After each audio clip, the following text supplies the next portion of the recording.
La bourse, les cotations, en partenariat avec igmarkets.com.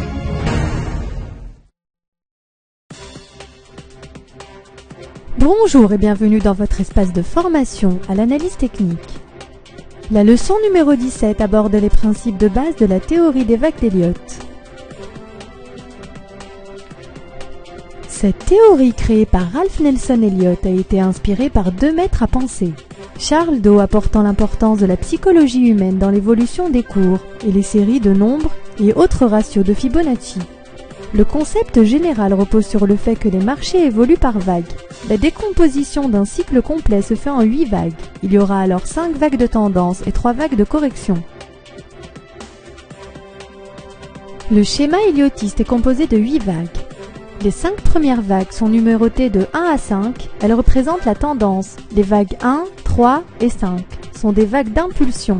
Les vagues 2 et 4 sont des vagues de correction retraçant respectivement les vagues 1 et 3.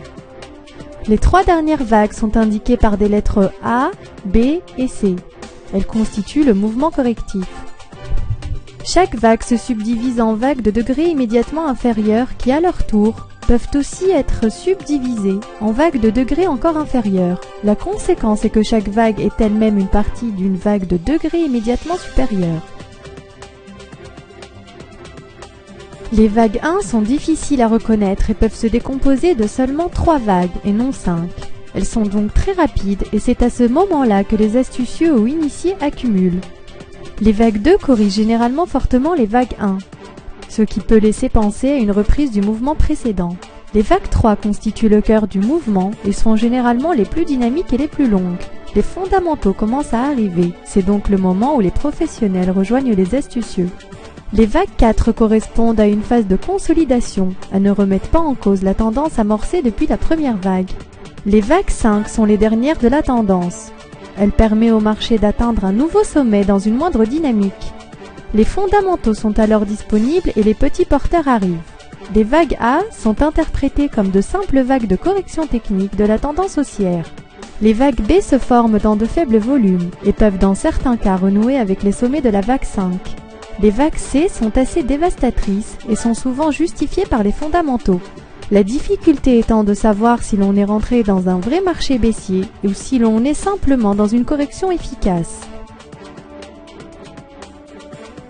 La vague 2 peut intégralement corriger la vague 1, formant alors un double top ou un double bottom, mais ne doit pas inscrire de nouveaux extrêmes.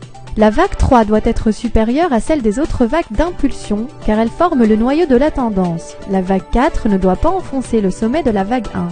La vague 2 est beaucoup plus dévastatrice que la vague 4.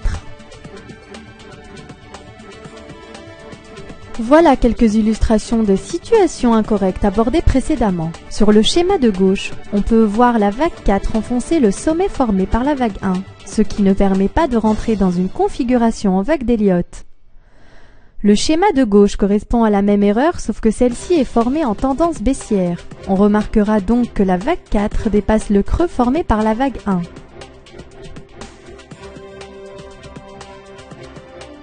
Pour ce qui est du premier schéma, l'erreur vient du fait que la vague 3 n'est pas assez importante. Elle ne constitue donc pas le cœur de la tendance. On retrouve sur le second schéma l'exemple d'une vague 2 formant un plus bas, ce qui invalide le schéma éliottiste. Le schéma suivant illustre le fait que le schéma principal en 8 vagues peut ensuite se décomposer à l'intérieur même de chacune des vagues. La vague 1, qui est une vague de tendance, sera par exemple composée de 5 vagues de hausse suivies de 3 vagues de baisse qui formeront la vague 2, corrigeant le mouvement donné par la vague 1.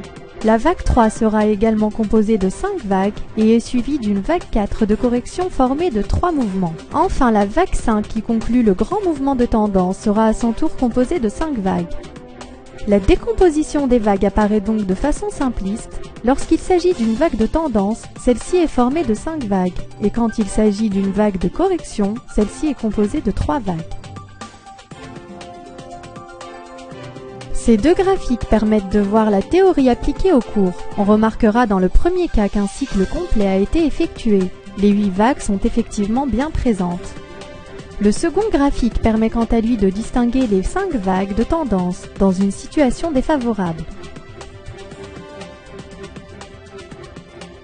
Essayons maintenant de repérer sur un graphique tel que celui qui apparaît sur votre écran, un ou plusieurs cycles héliotistes. Vous pouvez, si vous le souhaitez, appuyer sur le bouton pause de votre lecteur afin de disposer d'un peu plus de temps pour effectuer cet exercice. Alors que voyez-vous? La décomposition en vagues d'Elliott choisie est la suivante. Vague 1, vague 2, vague 3, vague 4, vague 5, vague A, vague B, vague C. On peut également noter une décomposition d'un niveau inférieur. Les vagues 1, 3 et 5 sont composées de 5 temps. La vague 2, quant à elle, se décompose en 3 temps. Il faudra notamment retenir que cette théorie permet d'anticiper les mouvements du marché. Les mouvements en 5 temps indiquent généralement le sens de la tendance principale. Les extensions se font le plus souvent en vague 3 lorsque l'on intervient sur les marchés actions et en vague 5 pour le marché des matières premières. La phase de correction se déroule systématiquement en 3 temps. Voilà pour ce chapitre consacré à la théorie d'Elliott. La prochaine leçon abordera le principe des retracements de Fibonacci et de Gann. La bourse, les cotations, en partenariat avec igmarkets.com.